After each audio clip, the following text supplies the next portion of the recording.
오늘 우리에게 주시는 생명의 말씀은 여호수아 20장 1절에서 6절 말씀입니다. 할렐루야. 옆에 분과 인사하시겠습니다. 주님의 이름으로 사랑하며 축복합니다.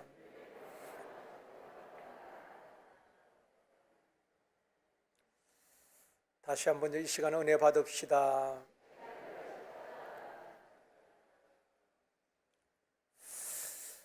이 세상에 수많은 종교가 있지만은 크게 두 가지로 구분이 되어집니다. 하나는 생명을 주는 종교가 있고 생명을 주지 못하는 종교가 있습니다. 예수님께서는 내가 곧 길이요 진리요 생명이라고 말씀하셨습니다.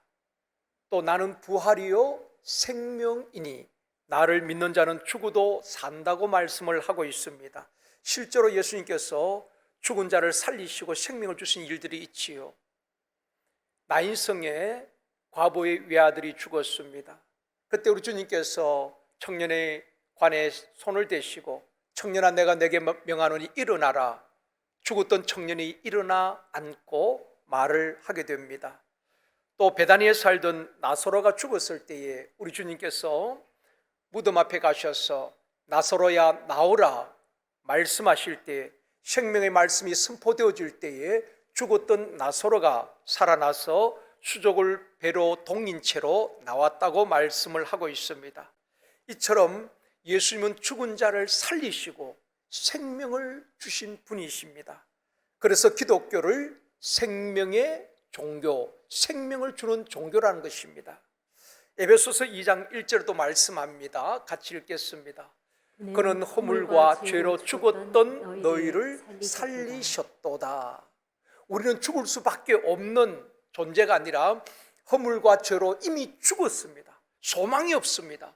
그런데 우리 주님께서 우리를 살리셨다는 것입니다.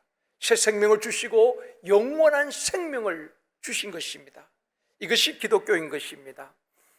예수님은 이렇게 생명의 주인 되실 뿐 아니라 예수를 믿는 성도들도 복음으로 생명을 살리는 자가 되어야 하는 것입니다.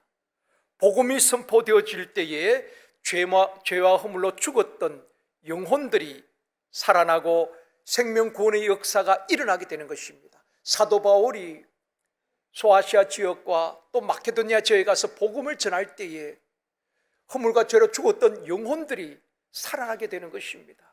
예수 그리스도를 영접하고 하나님의 자녀가 되는 이런 역사들이 일어나게 된 것입니다.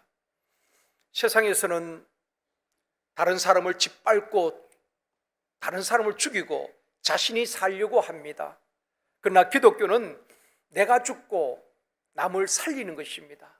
나는 낮아지고 상대방을 높여주는 것입니다. 기꺼이 디딤돌이 되어주는 것입니다.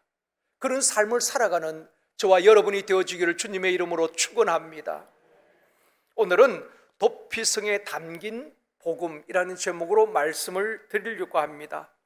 여호수아 13장에서 19장까지는 이스라엘 백성들이 지파별로 가나안 땅을 분배받는 내용입니다. 오늘 본문에 보면은 하나님께서 여호수아에게 6곳의 도피성을 지정하라고 말하고 있습니다. 땅을 분배받았지만은 이제 도피성을 지정해야지 완전히 땅이 분배가 맞춰지게 되는 것입니다. 첫 번째로 도피성을 세운 목적입니다. 본문 3절 말씀입니다. 같이 읽습니다. 사람을 죽인 자를 그리로 도망하게 하라. 이는 너희를 위해 피의 보복자를 피할 곳이니라. 실수로 사람을 죽인 자는 도피성으로 도망을 가고 그곳에서 생명을 보호받게 되는 것입니다. 사람이 살다 보면 실수할 때가 있잖아요. 성경에 보면 위대한 믿음의 사람들도 한두 번 실수한 적이 있습니다. 노아는 성경에 보면 의인이요 완전한 자라고 말하고 있습니다. 하나님과 동행한 자였지요. 그런데 이 노아가 얼마나 믿음으로 순종했는지 하나님께서 홍수 심판에 대해서 경고를 하시고 방주를 짓게 하셨습니다. 120년 동안 오랜 세월 동안 노아는 방주를 짓습니다. 여러분 120년 오랜 세월 동안 방주를 지을 때에 사람들이 비난 떠 있었고 얼마나 힘들었겠습니까? 그럼에도 방주를 준비하고 홍수 심판 때 그 가족들을 다 구원하게 되는 것입니다. 하나님께서 우리에게 직분을 맡길 때도 우리의 성품이나 은사를 따라 맡기는 것입니다. 만약에 베드로에게, 그 성질 급한 베드로에게 방주를 짓게 했다면은 베드로가 짓다가 자기 마음대로 안 된다고 막 불살라 버렸을 수도 있습니다. 그런데 이 노아가 얼마나 무던한 사람인가를 알 수가 있습니다. 묵묵히 변함없이 하나님의 약속의 말씀 붙들고 오랜 세월 동안 방주를 지음으로, 그리고 그 가족을 다 구원하게 되는 것입니다. 그런 노아가 홍수 심판 이후에 방주에서 나오게 되지요. 방주에 나온 다음에 큰 실수를 하게 되는 것입니다. 포도주를 마시고 하체를 드러내고 장막에서 잠을 자는 그런 실수를 범하게 되는 것입니다. 노아 같은 분들도 그렇게 실수를 범했고요. 모세도 그 분을 참지 못하고 애굽 사람을 쳐서 죽임으로 미디안 광야로 도망을 가서 40년 동안 광야 생활을 하게 되는 것입니다.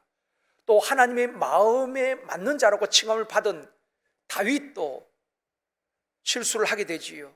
신복인 우리의 아내를 취함으로 하나님 앞에 큰 죄를 범하게 되는 것입니다. 이처럼 사람은 누구나 다 실수할 수 있는 것입니다. 그런데 문제는 우리는 자신에 대해서는 굉장히 관대합니다.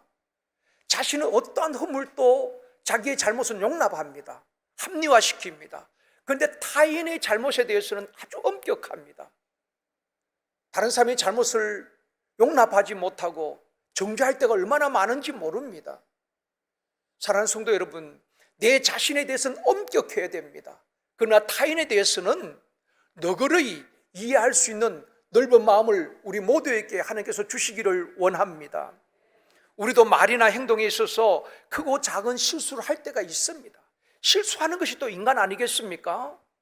완전하지 못하기 때문에 말에도 실수할 때가 있고 또 행동에 있어서 실수할 때가 있는 것입니다. 교회 안에서도 여러분 형제의 허물이나 실수는 우리가 너그러운 마음으로 이해하고 또 덮어주고 용서해야 되는 것입니다.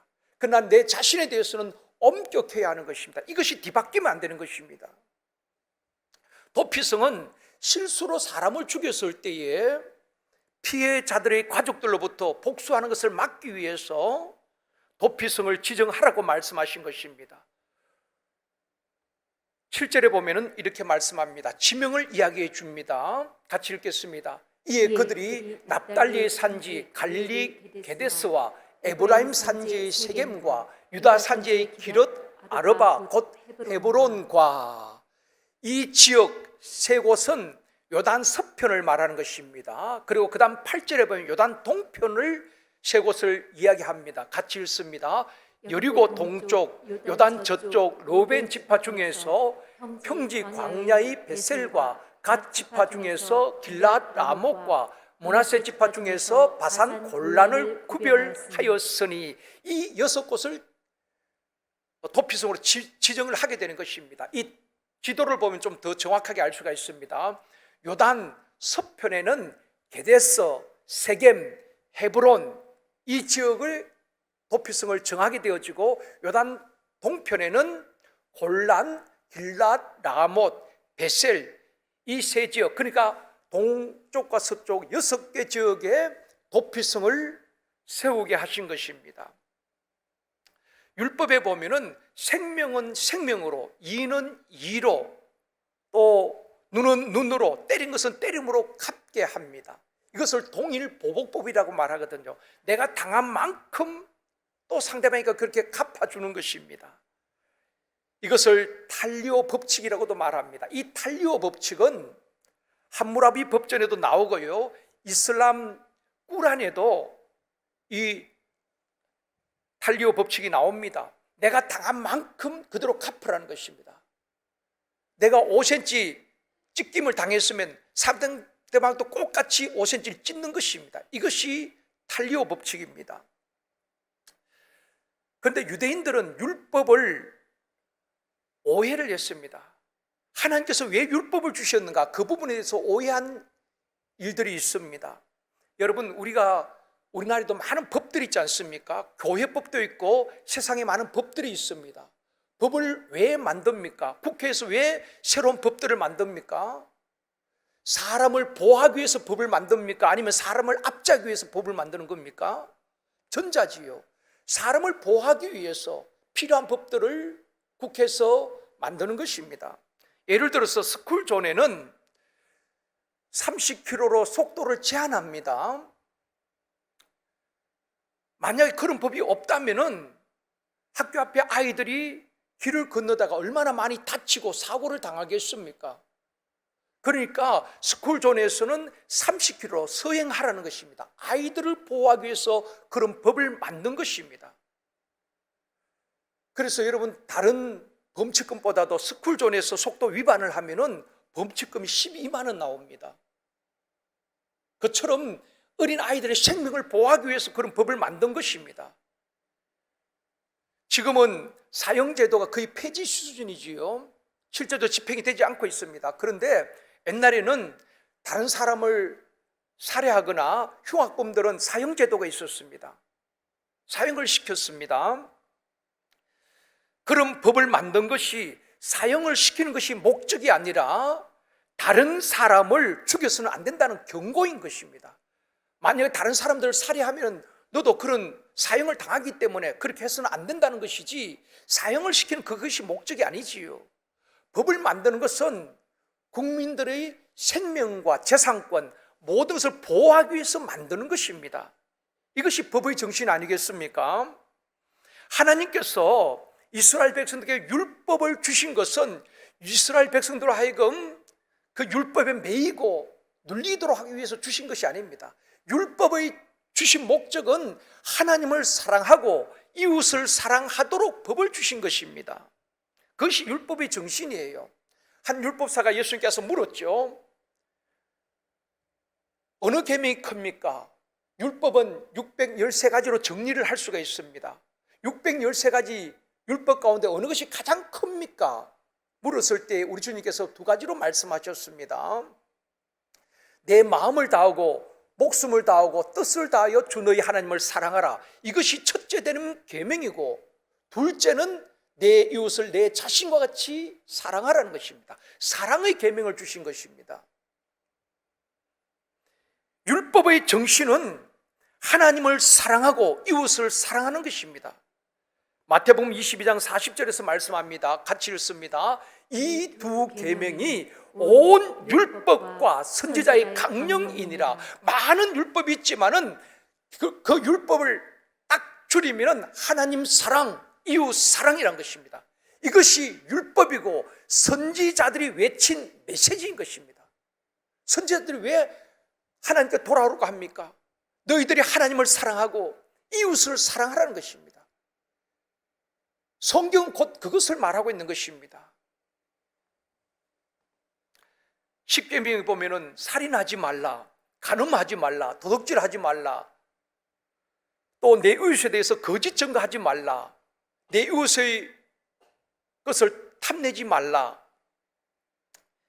이런 계명은 한마디로 말하면은 내 이웃을 사랑하라는 것입니다. 내 이웃을 사랑하면 그 사람을 살해할 수가 없지요. 내 이웃을 사랑하는데 그 물건을 도둑질할 수가 없습니다. 내 이웃을 사랑하는데 거짓말할 수가 없습니다. 남의 것을 탐내고 빼앗을 수 없다는 것입니다. 그래서 율법의 정신은 하나님 사랑과 이웃 사랑인 것입니다. 율법에 보면은 살인한 사람은 반드시 죽여야 합니다. 살인이 목적이 아니라 절대로 사람을 생명을 해서는 안 된다는 것입니다. 그런데 실수로 사람을 죽였을 때 어떻게 해야 되는가? 하나님께서 말씀을 하셨습니다. 신명기 19장 5절 말씀 같이 읽겠습니다. 가령 사람이 그 이웃과 함께 벌목하러 살림에 들어가서 손에 도끼를 들고 벌목하려고 찍을 때에 도끼가 자루에서 빠져 그의 이웃을 맞춰 그를 죽게 함과 같은 것이라. 이런 사람은 그 성읍 중 하나로 도피하여 생명을 보존할 것이니라. 어떤 사람이 다른 사람과 함께 벌목하러 갔습니다. 산에 가서 도끼로 이렇게 나무를 찍는데 이렇게 도끼를 내리쳤는데 도끼가 자리에서 빠졌어요. 그것이 날아가서 옆에 있던 다른 사람 이마를 맞춰서 그 사람이 죽었습니다. 고의가 아니지요. 이건 불의의 사고입니다. 실수지요. 그렇게 되었을 때에 이 사람은 도피성으로 빨리 피해서 신변을 보호받도록 한 것입니다. 하나님께서 우리의 생명의 주인 되신 하나님께서 우리의 생명을 얼마나 귀하게 여기시는가, 그걸 우리들에게 말씀해 주고 있습니다. 그것을 위해서 도피성을 지정한 것입니다. 도피성으로 피한 사람은 그 성읍 장로들에게 사건 경위를 말하고 재판을 받기까지 그 성에 머물면서 생명을 보호받게 되는 것입니다. 실수로 그런 일이 있을 때 얼른 도피성에 가서 성읍 장로들에게 내가 고의로 사람을 죽인 것이 아니라 벌목을 하다가 도끼가 자리에서 빠져서 상대방을 이렇게 죽었습니다. 사건 경위를 말하면은 이 성읍 장로가 문을 열어주고 이제 받아들이는 것입니다. 그리고 재판을 받을 때까지 그 성에서 모든 생명과 신변을 보호받게 되는 것입니다. 그것이 도피성 제도인 것입니다. 하나님께서 도피성을 세운 목적은 사람의 생명을 귀하게 여기는 하나님 아버지의 사랑의 마음이 담겨져 있는 것입니다. 사랑하는 성도 여러분, 저와 여러분 또 마음을 다하고 목숨을 다하고 뜻을 다하여 하나님을 사랑할 수 있기를 원합니다. 또한 이웃을 내 몸과 같이 사랑하며 자신의 생명과 타인의 생명을 귀하게 여기는 성도님들이 되시길 주님의 이름으로 축원합니다. 생명의 주인은 내가 아닙니다. 하나님이시기 때문에 내 생명을 함부로 해야 하는 것 아닙니다. 그래서 피투성이 되어서 살으라고 말하고 있는 것입니다. 살아있을 때 기회가 오는 것이고 살아있을 때 하나님께서 다시 일으켜 주실 것입니다. 도피성을 주신 것은 자신의 생명뿐 아니라 타인의 생명, 모든 사람의 생명은 하나님께로부터 온 것이기 때문에 귀하게 여기고 보호하라는 것입니다. 그래서 부지 중에 실수로 사람을 죽인 사람을 보호하기 위해서 도피성을 세우게 하신 것입니다. 두 번째로 도피성에 들어가면은 보호를 받습니다. 여러분 가끔 TV에 보면은 이런 장면을 보셨을 것입니다. 북한을 탈북한 탈북자들이 중국에 있는 한국 대사관에 들어가려고 막 발버둥치는 그런 장면을 보셨을 것입니다. 이 사진도 그 장면인데요. 탈북자들은 필사적으로 대사관 안으로 들어가려고 하고 중국 공안들은 또 필사적으로 못 들어가게 막으려고 하는 것입니다. 왜 그럴까요? 그들이 왜 필사적으로 한국 대사관으로 들어가려고 할까요? 대사관 안으로 들어가면은 그때부터 대한민국의 보호를 받게 되는 것입니다. 그 한국 대사관에 들어가면은 그 다음부터는 중국 공안도 북한도 손을 댈 수가 없는 것입니다. 그래서 탈북자들에게는 한국 대사관이 중국 안에 있는 도피성과 같은 것입니다. 그 안에 들어가야 보호를 받을 수 있기 때문에 그렇게 필사적으로 들어가려고 하는 것입니다. 중국뿐 아니라 모든 나라가 그렇죠. 우리 대사관이 있는 데는 그곳에서는 모든 사람들의 신변을 보호받게 되는 것입니다. 오늘 보면 4절 말씀입니다. 같이 읽겠습니다. 이 성읍들 중의 하나에 도피하는 자는 그 성읍에 들어가는 문 어귀에 서서 그 성읍의 장로들의 귀에 자기의 사건을 말할 것이요 그들은 그를 성읍에 받아들여 한 곳을 주어 자기들 중에 거주하게 하고. 부지 중에 사람을 이렇게 죽였습니다. 그러면 도피성에 가서 그 성읍 어귀에서 성읍 장로들에게 사건 경위를 말하는 것입니다. 내가 고의로 죽인 것이 아니라 벌목하다가 도끼가 자루에서 빠졌어. 그렇게 사람이 죽었습니다. 성읍 장로가 들어보고 이것은 고의가 아니라 실수임이 판명되어질 때에 그 성읍으로 받아들이게 되는 것입니다. 그리고 성읍에서 재판을 받을 때까지 거주할 곳을 제공해 주는 것입니다. 그 다음 5절 말씀도 보시겠습니다. 같이 읽습니다. 피의 보복자가 그의 뒤를 따라온다 할지라도 그들은 그 살인자를 그의 손에 내주지 말지니 이는 본래 미워함이 없이 부지중에 그의 이웃을 죽였습니다. 이제 피해자 가족들이 와서 우리 남편을 또 우리 아들을 죽인 그 사람을 내놓으라고 합니다. 살인자를 내놓으라고 해도 도피성에 피한 사람은 성읍에서 내어주지 않습니다. 그 사람이 생명을 지켜야 되는 것입니다. 보호해야 되는 것입니다. 그래서 도피성은 생명을 보호받을 수 있는 가장 안전한 피난처가 되는 것입니다. 한 아이가 아버지와 함께 동물원에 놀러 갔습니다. 사자 우리 앞을 지나가는데 그 사자가 이빨을 드러내고 큰 소리로 어른거립니다. 그 모습을 보면서 아이가 막 기겁을 하고 우는 거예요. 그때 아버지가 아들을 꼭 안으면서 그렇게 말합니다. 아들아, 이 사자는 우리에 갇혀있기 때문에 너를 해칠 수가 없단다. 그러면서 아이를 달래고 안심시키는 것입니다. 그렇습니다. 마귀가 우는 사자같이 우리를 삼키려고 어른거릴지라도 하나님의 품 안에 주의 친절한 품에 안긴 하나님의 자녀를 하나님께서는 끝까지 지키시고 보호하시는 줄 믿습니다. 그래서 우리가 찬송 부르잖아요. 주의 친절한 팔에 안기시. 주님 품 안에서 가장 안전하게 보호받을 수가 있는 것입니다. 그래서 다윗은 수많은 대적들이 그를 쫓아올 때에 그는 그렇게 고백합니다. 주님의 품 안에 내가 거하리라. 나의 피난처는 동굴이 아니라 오직 전능하신 하나님의 품이라고 고백하는 것입니다.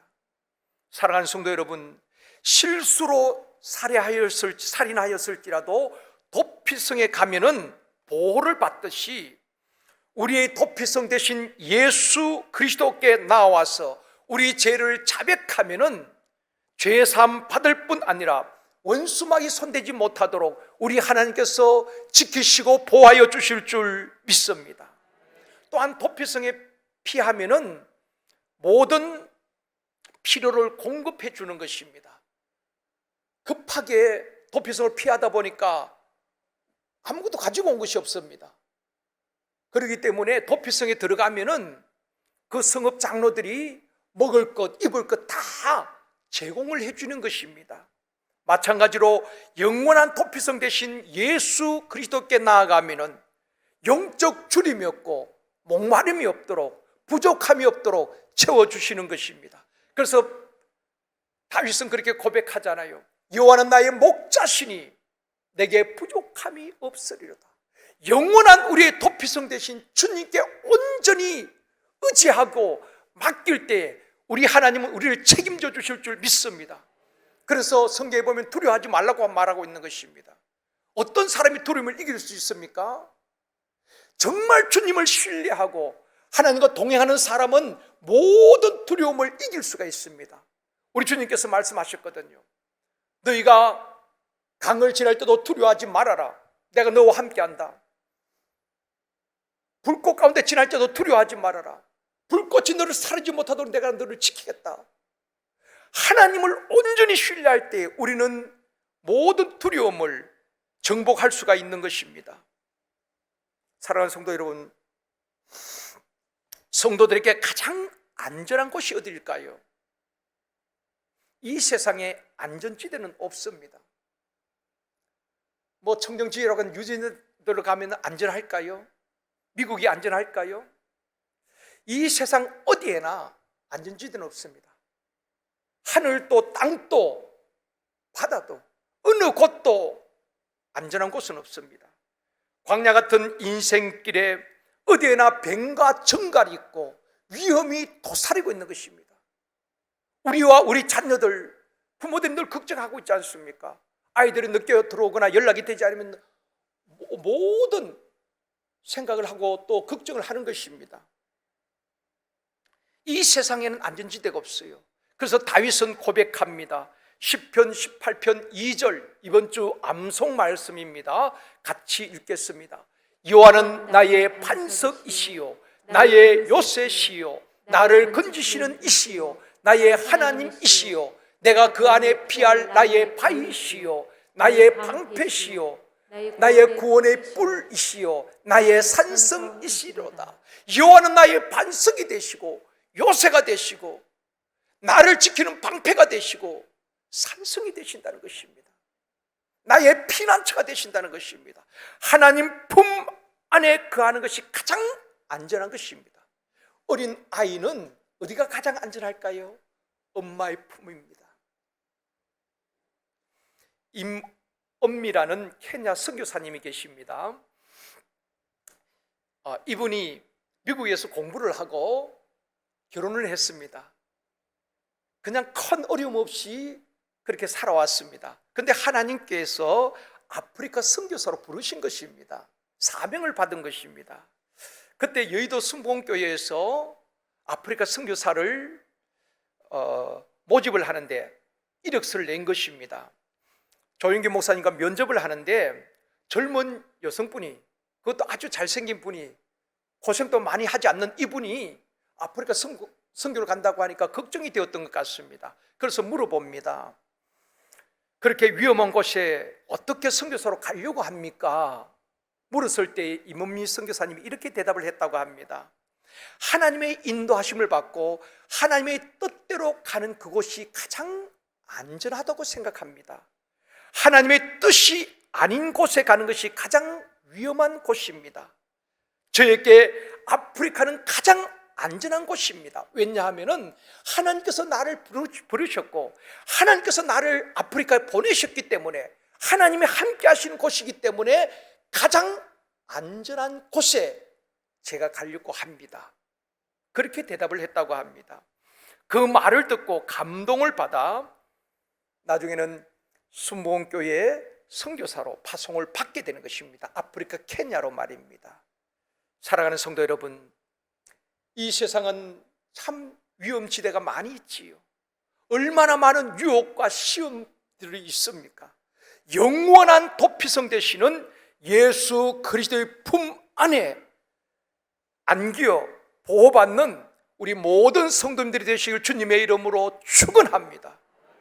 우리가 찬송만 부르는 것이 아니라 주의 친절한 팔이 안기겠다고 찬송만 부르는 것이 아니라 정말 주님의 품 안에 거하는, 주님이 말씀하셨잖아요. 너희가 내 안에, 내가 너희 안에 거하면은 너희들이 많은 열매를 맺을 것이다. 나를 떠나서는 너희들이 아무것도 열매를 맺을 수 없다고 말하고 있는 것입니다. 주님의 품 안에서 보호함을 받으며 기도의 응답의 열매, 전도의 열매 풍성히 맺어 하나님께 영광 올려드리는 저와 여러분이 되어지길 주님의 이름으로 축원합니다. 세 번째로 도피성에 담긴 복음입니다. 도피성은 24시간 문을 열어놓았습니다.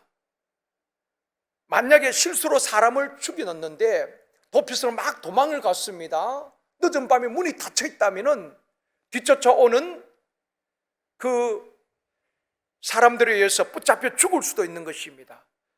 그래서 도피성은 항상 24시간 문을 열어놓았습니다. 누구든지 언제든지 들어올 수 있도록 말입니다.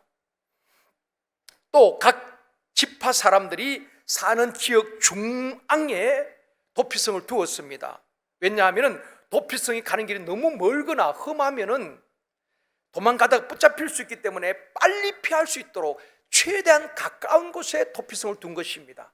또 요단 서편에는 산지에 도피성을 두었다고 말하고 있습니다. 유다 산지, 에브라임 산지 이렇게 말하고 있잖아요. 그런 산지에 있는 도피성은 길을 잘 닦아서 쉽게 찾아갈 수 있도록 다 표지판을 붙여놓았습니다. 우리가 도로를 가다 보면은 이정표가 다 표시되어 있지 않습니까? 이정표를 보고 우리가 따라가듯이 그 산지에 있는 도피성에는 누가 보더라도 쉽게 볼 수 있도록 큰 표지판을 붙여서 쉽게 도피성으로 피할 수 있도록 그렇게 한 것입니다. 바로 구약의 도피성은 예수 그리스도를 상징하는 것입니다. 주님 앞에 구원의 문이 열려져 있습니다.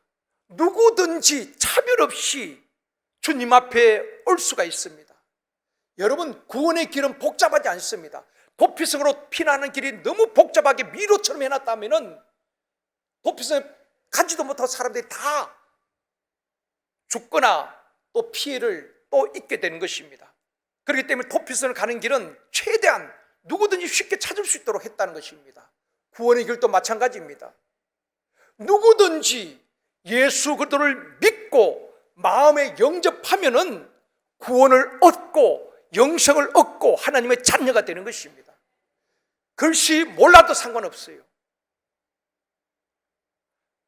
우리가 학문적으로 연구하고 어떤 기준을 두고 구원을 주지 않는 것이 아닙니다. 누구든지 믿는 자는 그와 그 집이 구원을 얻으리라고 말씀하고 있습니다. 복음은 단순한 것입니다. 누구든지 믿을 수 있도록, 누구든지 알 수 있도록 구원의 문을 열어놓은 것입니다. 주님은 오늘 또 구원의 문을 열어놓고 우리를 부르고 계시는 것입니다. 예수님은 하나님께 나아갈 수 있는 유일한 길인 것입니다. 주님은 우리를 부르고 있는 것입니다. 수고하고 무거운 짐지들아 다 내게로 오라. 돈 없는 자도 오라. 목마른 자도 오라. 몸이 병든 자도 오라. 세상에서 실패한 자도 오라. 마음이 공고하고 삶에 지친 자들도 오라. 사는 것이 너무 힘들어서 죽고 싶은 마음이 있는 자들도 오라는 것입니다. 누구든지 와서 예수를 믿는 자는 구원을 받고 그때부터 하나님의 자녀로 보호함을 받게 되는 것입니다.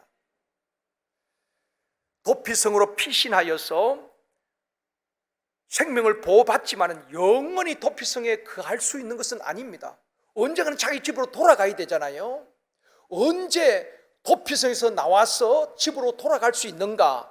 오늘 본문에 보면 두 가지 기준을 말씀하고 있습니다. 6절 말씀입니다. 같이 읽겠습니다. 그 살인자는 회중 앞에 서서 재판을 받기까지 또는 그 당시 대제사장이 죽기까지 그 성읍에 거주하다가 그 후에 그 살인자는 그 성읍 곧 자기가 도망하여 나온 자기 성읍 자기 집으로 돌아갈지니라 하라 하시니라. 이것이 도피성에 담긴 복음입니다. 자, 보십시오. 살인자가 실수로 살인을 하고 도피성에 피해 있습니다. 가족들 얼마나 보고 싶겠습니까? 집으로 돌아가야 되잖아요. 언제 돌아갈 수 있는가? 두 가지 조건이 있습니다. 첫 번째는 재판을 받기까지, 두 번째는 대제사장이 죽기까지, 이 두 가지입니다. 첫 번째는 뭐라고요? 재판을 받기까지. 이제 도피성에 있지만은 회중 앞에서 재판을 받고 무죄로 판명이 되어지면은 그때는 자유의 몸이 되는 것입니다. 도피성에 나와서 자기 집으로 돌아가서 자유롭게 살아갈 수가 있습니다. 또 한 가지는 대제사장이 죽기까지라고 말하고 있습니다. 대제사장이 죽으면 도피성에 있던 사람이 나와서 자유의 몸이 되는 것입니다. 누구도 해할 수가 없습니다.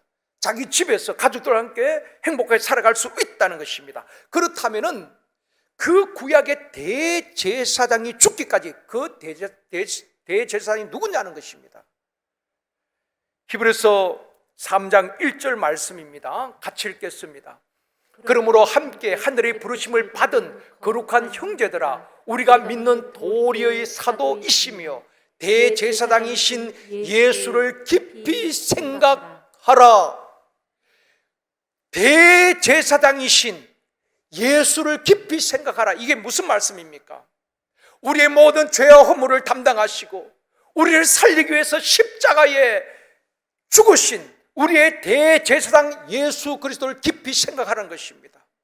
십자가에 죽으시고 우리 인간의 모든 문제를 해결하신 예수 그리스도를 깊이 묵상하고 그분을 믿으라는 것입니다.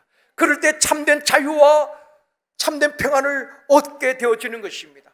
당시에 대제사장이 죽으면은 그 도피성에서 나와서 집으로 돌아가서 자유함을 누리듯이 우리의 모든 죄와 허물을 주님이 다 담당하시고 십자가에 죽으심으로 우리의 인생 모든 문제를 해결해 주시고 우리에게 자유함을 주신 것입니다. 이제는 더 이상 죄의 포로가 되어 끌려다닐 필요가 없습니다. 사망이 우리의 주인 노릇할 수가 없는 것입니다. 우리의 주인은 왕 대신 예수 그리스도, 그분을 높여드리는 것입니다. 대제사장이신 예수님께서 십자가에 죽으심으로 죄와 저주의 모든 결박을 풀어주시고 우리에게 참된 자유를 주신 것입니다. 그래서 예수 결박 푸셨도다, 예수 결박 푸셨도다. 여러분, 우리가 이 복음의 능력을 누려야 되는 것입니다. 안타까운 것은 그렇게 오랫동안 예수를 믿었는데도 여전히 결박을 당한 채, 묶임을 당한 채 살아가고 있다는 것입니다. 죄책감에 시달리기도 하고, 물질의 포로가 되어 살아가기도 하고, 질병의 포로가 되어 살아가기도 하고, 자유함이 없는 것입니다. 우리 주님은 우리를 자유케 하기 위해서, 모든 죄의 속박에서 우리를 자유케 하기 위해서 우리 주님이 십자가에서 죽으신 것 아니겠습니까? 이 평안과 자유를 누릴 수 있기를 원합니다. 이 복음을 누릴 때 우리는 담대하게 아직도 죄에 매여 있는 그들에게 우리가 이 복음을 전하고 그들도 자유함을 누릴 수 있도록 할 수 있는 것입니다. 사랑하는 성도 여러분, 도피성은 24시간 문이 열려져 있습니다. 그 안에 들어가면 생명을 보호받게 되는 것입니다. 구원의 문은 열려져 있습니다. 차별 없이 누구든지 주님 앞에 나오면 주님은 받아주시고 보호해 주실 줄 믿습니다. 영원한 생명을 주시는 것입니다. 도피성 대신 예수 그리스도께 누구든지 차별 없이 나올 수 있고 구원의 문은 열려져 있습니다. 예수 그리스도 안에서 보호함을 받고 주님의 품이 가장 안전한 안전지대가 되는 것입니다. 대제사장이신 예수 그리스도께서 십자가에 죽으심으로 우리에게 참된 자유를 주신 것입니다. 이것이 도피성에 담긴 복음인 것입니다. 우리 모두가 다시 한번 이 복음을 깨닫고 눌리고 포로된 인생이 아니라 모든 결박과 흉악의 결박을 끌어버리고 예수 그리스도 안에서 하나님의 자녀된 권세를 누리면서 평안과 자유함과 기쁨을 누리며 또 많은 사람들께 이 복음을 전하는 저와 여러분이 되어지기를 주님의 이름으로 축원합니다.